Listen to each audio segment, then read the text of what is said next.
আপনাদেরকে বলছিলাম বিএনপি ক্ষমতা আসলে থাকতে পারবে সর্বোচ্চ 3 বছর। আজকে সময় আরো কম মনে হইতেছে। বিএনপি যদি বিপুল ভোটে না 300-তে 300 জিততে আসে, এই অবস্থায় সে 2 বছরের বেশি সরকার রান করাইতে পারবে না। এমন অবস্থা হইতে পারে আপনারা সংসদে বসে যদি দেশ বিরোধী আইন করেন, মানুষ নিজের জানমালের কথা ভাইবা সব বন্ধ কইরা সংসদে গিয়েও আপনাদেরকে পিটাইতে পারে।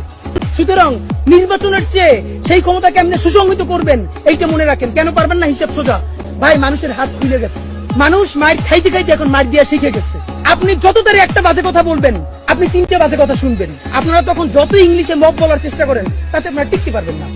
সুতরাং আপনারা জনতার রাজনীতিতে ফিরেন। এই যে আগে যারা আওয়ামী লীগ চেটেছে 15 বছর ধরে, সেই চাটাটা এখন জিব্বাটা একটু একবার কুলি করে বিএনপির দিকে জিব্বা বাড়িয়ে দিয়েছে। এটা বিএনপিকে বলতে হয় না আমাকে চাটো, কারণ সে জানে আগামী এখন আবার বেশ কিছুদিন ক্ষমতায় বিএনপিকে থাকবে। সুতরাং প্রচুর পরিমাণ বিএনপিকে চাপতে হবে।